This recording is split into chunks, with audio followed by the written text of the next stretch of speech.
वक्फ board को लेकर जिस तरीके से आज सुप्रीम कोर्ट का फैसला आया है, उसके बाद की अगर हम बात करें तो मुस्लिम भाइयों ने भी उसका स्वागत किया है।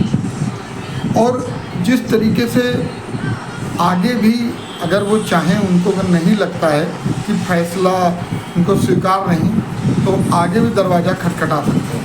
हालांकि अगर बात करें सुप्रीम कोर्ट ने जिस तरीके से फैसला लिया है, उसमें कई चीज़ें हैं जो कि बहुत ख़ास हैं। सबसे पहली चीज़ ये कि मुस्लिम समुदाय के ही नहीं, अन्य समुदाय के लोग भी उसमें शामिल होते हुए नज़र आएंगे। और दूसरी चीज़ ये है कि जो वक्फ बोर्ड की जो ज़मीनें होती थी, वो लोगों को जो दी जाती थी, उस पर नज़ूल की ज़मीनें या अन्य ज़मीनों पे अगर हम बात करें तो लोग उसमें तरह तरह से कार्य करते हुए नज़र आते थे। अब जो वक्फ बोर्ड की ज़मीन होगी, उस ज़मीन का दुरुपयोग नहीं हो पाएगा। और सबसे बड़ी बात है कि उस ज़मीन का लोगों को अब मुस्लिम भाइयों की अगर बात करें तो कहीं ना कहीं फ़ायदा भी होता हुआ नज़र आएगा। अभी तक क्या होता था कि अगर हम बात करें वक्फ बोर्ड की ज़मीनों को लेकर, तो कई तरीके की बातें उठती थी, कई तरीके का जो है बात, जिस तरीके बात करें तो कहीं ना कहीं मामला तरह तरह से उठता हुआ नजर आता था, जिसको लेकर ये चर्चा बनी हुई थी। उस चर्चा के बीच आपको बताएंगे अब जो नया सुप्रीम कोर्ट ने आज फैसला दिया है वक्फ बोर्ड को लेकर, वक्फ बिल बोर्ड संशोधन को लेकर, इसमें कई लोगों को सहूलियत दी गई, कई सहायतें दी गई। और अब जो धांधली हो रही थी, हम ये मान के चलें कि अब वक्फ बोर्ड को लेकर धांधली होती हुई नज़र नहीं आएगी। और जो वक्फ बोर्ड की ज़मीनें थी, जिससे लोग कहीं ना कहीं लोग आय करते हुए नज़र आ रहे थे, तो अब वो आय नहीं होगी। मुस्लिम गरीबों को इससे लगातार लाभ मिलता हुआ नज़र आएगा। हालांकि अगर बात करें तो पूरी तरह से जिस तरीके मुस्लिम भाइयों से बात किया गया, तो पूरी तरह से खुश नज़र नहीं आए। उनका कहना था कि जो उम्मीदें थी वो शायद इसमें अभी कमियां रह गई। लेकिन हालांकि जिस तरीके से उन्होंने जो आज फैसला लिया है, उसमें मुस्लिम समुदाय को आने वाले समय में काफ़ी लाभ होने की बात की जा रही हो सकता है इससे जो बिल संशोधन बिल है, इससे मुस्लिम भाइयों को लाभ होगा। और किसी तरीके की जो धांधली या जो इस तरीके की ज़मीनों को लेकर व्यापार लोग कर रहे थे, अब वो व्यापार बंद होता हुआ नजर आएगा। तो आज सुप्रीम कोर्ट ने जिस तरह से फैसला दिया है, उसका लोग लखनऊ में अगर हम बात करें तो स्वागत करते हुए साफ नज़र आ रहे हैं। आज वक्फ अमेंडमेंट एक्ट 2025 के सिलसिले में सुप्रीम कोर्ट ने जो अपना इंटरिम जजमेंट दिया है, उसमें हम लोगों की जो डिमांड थी कि इस पूरे एक्ट को स्टे किया जाए, ऐसा नहीं हुआ है। लेकिन उसके बावजूद भी कई ऐसे अहम बातों पर, ऐसे अहम प्रोविजन पर कोर्ट ने स्टे लगाया है, उसका हम लोग वेलकम करते हैं। और अभी फाइनल फैसला आना बाकी है और हम लोग ये उम्मीद करते हैं कि फाइनल जजमेंट में कंप्लीट हम लोग को रिलीफ हासिल होगी।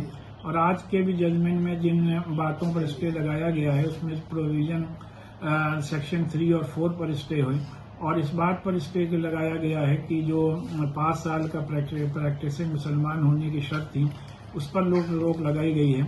और जो over riding power district collector को दिए थे किसी भी प्रॉपर्टी को वक्फ डिक्लेयर या फैसला करने के लिए, उस पर स्टे हुआ है।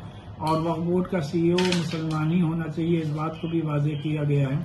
बहरहाल हम लोग फाइनल जजमेंट का इंतजार इस उम्मीद के साथ करेंगे कि उसमें कंप्लीट रिलीफ हासिल होगा। माननीय सुप्रीम कोर्ट का आज वक्फ अमेंडमेंट बिल के ऊपर जो फैसला आया है, वो बहुत अच्छा और बैलेंस फैसला है। गवर्नमेंट की मंशा भी यही थी कि वो संपत्तियां जो मुस्लिम समाज में दान के रूप में वक्फ की जाती हैं, उसका मिसयूज ना होने पाए या दूसरे धर्म की संपत्तियों को जबरन गैर कानूनी तरीके से वक्फ संपत्ति घोषित न की जाए।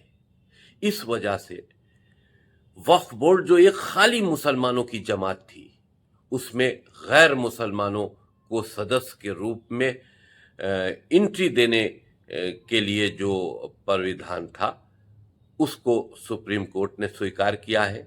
यानी कि अब वक्फ बोर्ड खाली मुसलमानों की जमात बन के नहीं रह जाएगा, उसके अंदर गैर मुसलमान भी रहेंगे, ताकि वो ये देखते रहें कि वक्फ संपत्तियों का गलत इस्तेमाल तो नहीं हो रहा है या गैर मुसलमानों की संपत्तियां वक्फ में जबरन दर्ज तो नहीं की जा रही हैं।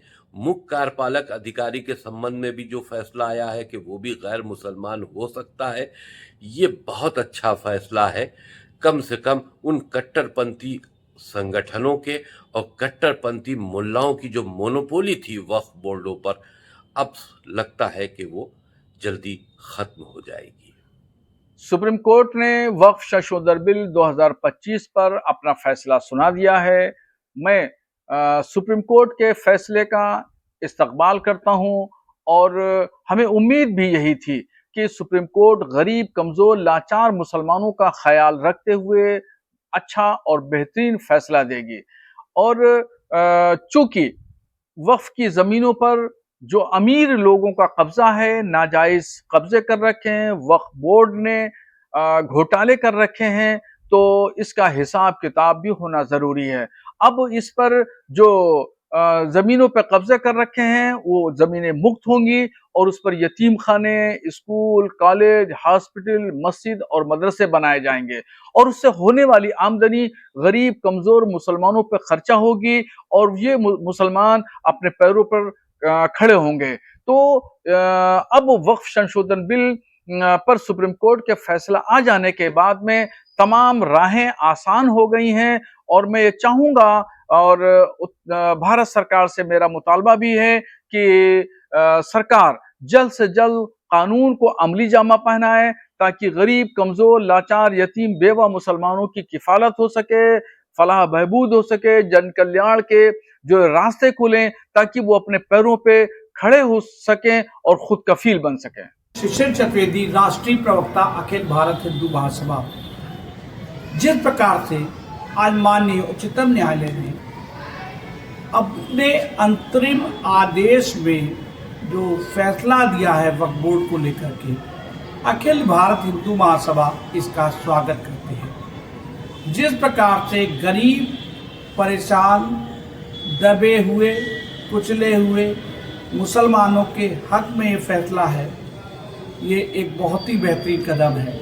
जिस प्रकार से अदालत ने कहा है कि अब रिलीफ लेने के लिए पीड़ित ऊपरी अदालतों में जा सकते हैं, ये स्वागत योग्य है। जिस प्रकार से गैर मुस्लिमों को 3 से 4 सदस्य रखने की बात आई है, ये भी स्वागत योग्य है, क्योंकि जो गैर मुस्लिम होंगे उनका कोई लालच नहीं होगा उस बोर्ड में, केवल वो जो आम गरीब मुसलमान हैं उनकी भलाई की सोचेंगे। तीसरी अहम बात जो है, ये पूरा का पूरा वक्फ बोर्ड का जो लूटपाट का जो केंद्र बना था, जो गरीब मुसलमानों के लिए वक्फ की गई ज़मीनें थी, उनका उपयोग ये मौलाना, मौलवी उस पर मार्केटें बनवाते थे, जो उनका पैसा ये कागज़ पे 100 रुपये दिखा रहे और कागज़ के पीछे 400 रुपये खुद रख लेते थे। ये सब भ्रष्टाचार पे रोक लगेगी। ऐसे तमाम उदाहरण हैं। अभी तो ये अंतरिम आदेश है, निश्चित तौर पे आने वाले दिनों में जब ये फुल बेंच का फैसला आगे आएगा तो निश्चित तौर पे आम मुसलमानों को भी राहत मिलेगी और जिन पीड़ितों की और सरकारी ज़मीनें ये जो वक्फ बोर्ड लूट लेता था उस पर भी रोक लगेगी।